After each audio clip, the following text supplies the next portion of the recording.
Di sini saya akan menjelaskan mata kuliah keperawatan anak dengan topik tumbuh kembang anak. Saat kita belajar tumbuh kembang anak, kita pertama harus memperhatikan tentang definisi dari pertumbuhan. Apa sih pertumbuhan itu? Pertumbuhan yaitu bertambahnya ukuran fisik dari waktu ke waktu. Contoh, anak bertambah tinggi dan bertambah besar. Maksudnya kalau pertumbuhan itu dia bisa dihitung secara kuantitatif. Sedangkan perkembangan adalah berkembangnya fungsi mental atau psikomotor dan sosial. Contoh perkembangan yaitu anak dapat bergerak, tengkurap, anak bisa duduk, atau anak bisa tertawa. Itu adalah salah satu contoh dari perkembangan. Di sini definisi pertumbuhan dan perkembangan. Pertumbuhan, perubahan fisik, artinya perubahan fisik dari kecil ke besar. Ya, contohnya tinggi badan, berat badan, lingkar kepala. Peningkatan jumlah sel, ukuran, kuantitatif.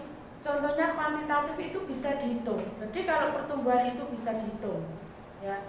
Tinggi badan, berat badan, ukuran tulang, gigi, dan pertumbuhan itu polanya bervariasi.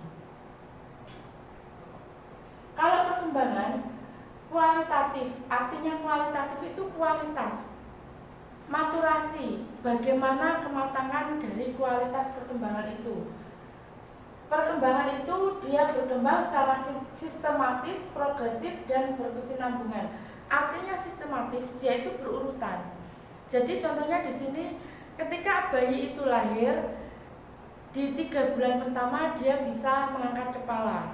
Dari mengangkat kepala dia bisa tengkurap. Dari tengkurap dia bisa merangkak. Yang dimaksud dengan sistematis seperti itu. Sedangkan aspek dalam perkembangan yang dipantau, di sini saya akan menjelaskan dulu tentang perkembangan. Dalam menilai perkembangan itu ada 4 aspek, yaitu gerak motorik kasar, gerak motorik halus, kemampuan berbicara dan sosialisasi, dan kemandirian. Maksudnya di sini gerak kasar adalah melakukan pergerakan dan sikap tubuh melibatkan otot-otot besar seperti duduk, berdiri, dan lain. Berdiri dan berlari, itu contohnya motorik kasar. Sedangkan motorik halus yaitu kemampuan anak melakukan gerakan yang melibatkan bagian-bagian tubuh tertentu dan dilakukan oleh otot-otot kecil, seperti menulis, memegang benda. Itu salah satu contoh dari gerak motorik halus. Kemampuan berbicara dan bahasa, jadi di mana anak mampu untuk memberikan respon terhadap suara. Sedangkan yang terakhir adalah sosialisasi dan kemandirian, bagaimana anak itu bisa berinteraksi dengan lingkungan. Pada saat kita belajar tentang perkembangan, di mana kita harus melakukan deteksi dini perkembangan, ada 2 format yang harus kita pelajari di sini, yaitu ada DDTK dan DDST. DDTK yaitu deteksi dini tumbuh kembang anak. Contoh di sini saya membawa buku tentang DDTK. Jadi buku ini, DDTK ini, yang nantinya bisa digunakan di puskesmas atau di posyandu atau di rumah oleh orang tuanya. Ya. Yang pertama ini saya akan menjelaskan dulu tentang DDTK. Ini akan menjelaskan tentang bagaimana caranya mengisi format DDTK. Saya ulangi lagi bahwa di dalam kita memantau perkembangan anak ada 4 aspek: perkembangan motorik halus, perkembangan motorik kasar, bahasa, dan psikososial. Nah, di sini di dalam format DDTK ini itu ada mencakup 4 aspek tersebut. Slide. Kita bisa buka buku yang sudah kita bagikan di sini. Ya, di sini ada keterangan di mana DDTK ini bisa dipakai oleh masyarakat dan tenaga kesehatan. Di sini ada dokter, bidan, dan perawat. Bahkan kader pun bisa mengisi. Saya akan menjelaskan pertama tentang format DDTK, di mana di dalam format DDTK ini terdapat KPSP, yaitu screening perkembangan anak menggunakan kuesioner pra-screening perkembangan. Di dalam buku DDTK ini selain ada KPSP, ada KMEE, yaitu kuesioner mental emosional. Ada GPPH, gangguan pemusatan perhatian dan hiperaktivitas. Ada pemeriksaan TDD, tes daya dengar, TDL, tes daya lihat. Yang pertama saya akan menjelaskan tentang KPSP, yaitu di mana KPSP ini untuk mengetahui perkembangan anak normal atau penyimpangan. Jadwalnya dilaksanakan mulai dari anak usia 3 bulan sampai dengan usia 72 bulan. Ya. Di dalam format KPSP ini menurut ada dicantumkan sesuai dengan menurut umur. Ya, contoh seperti ini. Ini saya perhatikan di sini contoh seperti ini. Di sini ada sesuai umur 3 bulan. Bagaimana cara mengisinya? Di dalam format ini ada 10 pertanyaan. Formulir ini berisi 10 pertanyaan tentang kemampuan perkembangan yang telah dicapai anak. Ya. Kita menanyakan langsung sesuai dengan pertanyaan. Bisa ditanyakan kepada orang tuanya atau kita observasi langsung ke anaknya. Cara menggunakan KPSP, ya. Pertama, tentukan umur anak dengan menyatakan tanggal bulan tahun anak lahir. Bila umur anak lebih 16 bulan, dibulatkan menjadi 1 bulan. Contoh, kita menentukan usia anak. Coba kita praktekkan ya. Cara menghitung usia anak. Kita perhatikan di papan ini. Contoh cara menghitung usia anak yaitu tanggal periksa dikurangi dengan tanggal lahir. Di sini saya memberikan contoh bahwa tanggal periksa pada tanggal 8 bulan Juni tahun 2020. Sedangkan tanggal lahir anak tanggal 2 bulan Januari 2018. Rumusnya yaitu tanggal periksa dikurangi dengan tanggal lahir. Maka ini saya kurangi.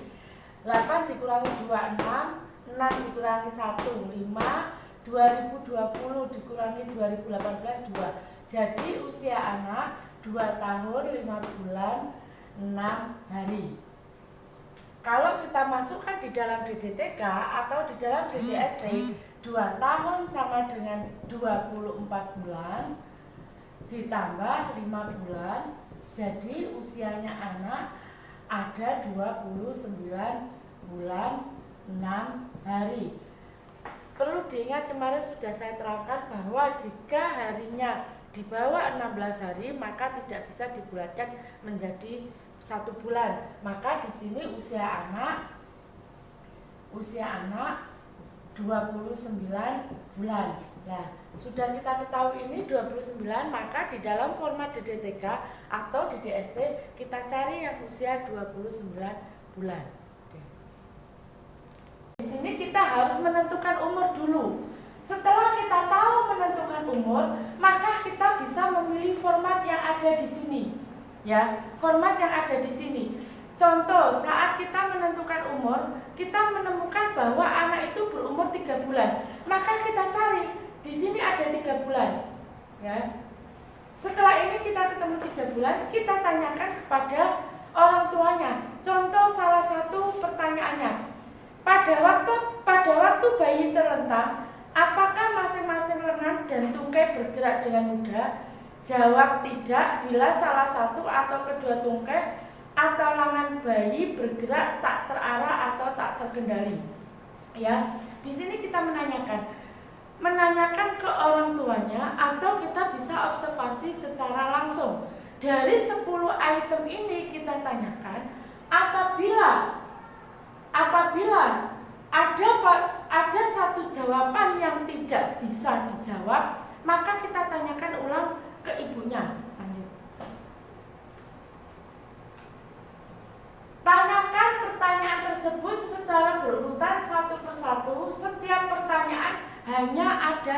jawaban. Jadi setiap pertanyaan hanya dijawab satu jawaban, iya atau tidak. Ya, ajukan pertanyaan yang berikutnya setelah ibu atau pengasuh anak menjawab pertanyaan terdahulu. Jadi setelah nomor 1 kita tanyakan, dijawab iya atau tidak, kita lanjutkan ke pertanyaan yang nomor 2. Setelah nomor 2 lanjut sampai dengan ke pertanyaan nomor 10. Lanjut. Bagaimana cara menginterpretasi hasil KPSP? Yang pertama, hitunglah berapa jumlah jawaban iya. Jika pertanyaan dari 1 sampai 10 dijawab iya, maka perkembangannya sesuai. Artinya perkembangan sesuai dengan usia, bahwa anak tersebut perkembangannya normal. Apabila jawaban 7 atau 8 sampai dengan 8, maka perkembangan anak meragukan. Artinya bahwa ada pertanyaan yang dijawab tidak 2, maka kita bisa menginterpretasikan bahwa anak tersebut perkembangannya meragukan. Yang ketiga, jika jawaban 6 atau kurang, kemungkinan anak mengalami penyimpangan perkembangan. Untuk jawaban tidak, perlu dirinci jumlah jawaban tidak menurut jenis keterlambatan. Yaitu contohnya seperti ini. Jadi jawaban yang tidak itu kita rinci. Di mana pertanyaannya itu apakah di perkembangan motorik kasar, motorik halus, atau bahasa atau psikososial. Jadi kita rinci. Nah, bila perkembangan anak sesuai umur, lakukan tindakan berikut. Beri pujian karena telah mengasuh anaknya dengan baik. Teruskan pola asuh, beri stimulasi. Ikutkan anak pada kegiatan penimbangan dan lakukan pemeriksaan screening setiap 3 bulan. Jadi kalau perkembangannya sesuai, maka orang tuanya kita berikan pujian. Bila perkembangan anak meragukan, lakukan tindakan berikut, yaitu beri petunjuk pada ibu agar melakukan stimulasi. Ingat tadi kalau perkembangan meragukan, dia pertanyaannya 8 sampai dengan 7, ya. Jika meragukan, maka orang tuanya kita anjurkan untuk memberikan stimulasi. Orang tuanya untuk melakukan intervensi stimulasi dan melakukan pemeriksaan ulang setelah 2 minggu berikutnya. Jika perkembangan penyimpangan, maka lakukan tindakan rujukan ke rumah sakit. Jadi ketika kita melakukan pemeriksaan KPSP terdapat anak itu perkembangan penyimpangan, maka segera dirujuk ke rumah sakit yang mana rumah sakit itu terdapat tumbuh kembang anak. Slide berikutnya tentang tes daya TDD, ini tidak perlu saya terangkan. Lanjut bisa ke KME. Tes daya lihat. Saya langsung saya masuk ke KMEE. Ya, di sini sudah ada. Nanti perbedaannya antara KPSP dan KMEE yaitu perlu diperhatikan bahwa untuk menemukan secara dini adanya masalah mental emosional atau autisme dan gangguan pemusatan perhatian dan hiperaktivitas, maka alat yang digunakan adalah KMEE.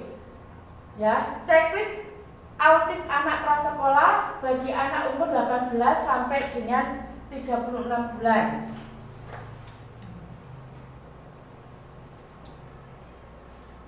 Bagaimana interpretasinya?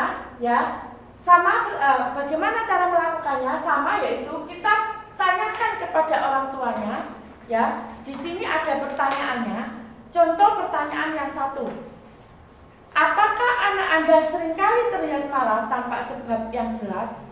Seperti banyak menangis, mudah tersinggung, atau bereaksi berlebihan terhadap hal-hal yang sudah biasa dihadapinya.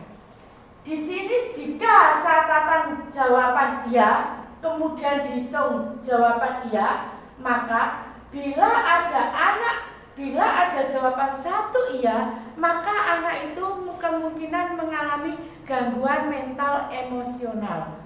Berbeda dengan tadi KPSP. Kalau KPSP iya, berarti dia perkembangannya iya 9 sampai dengan 10, maka perkembangannya sesuai. Tetapi KMEE ini jika ada satu saja pertanyaan iya, maka anak tersebut mengalami gangguan mental emosional. Baik, di sini saya sudah menerangkan tentang format DDTK. Mohon untuk difahami sesuai dengan petunjuk buku yang sudah kita berikan. Ya, nanti bila ada pertanyaan bisa ditanyakan baik melalui WA atau melalui classroom.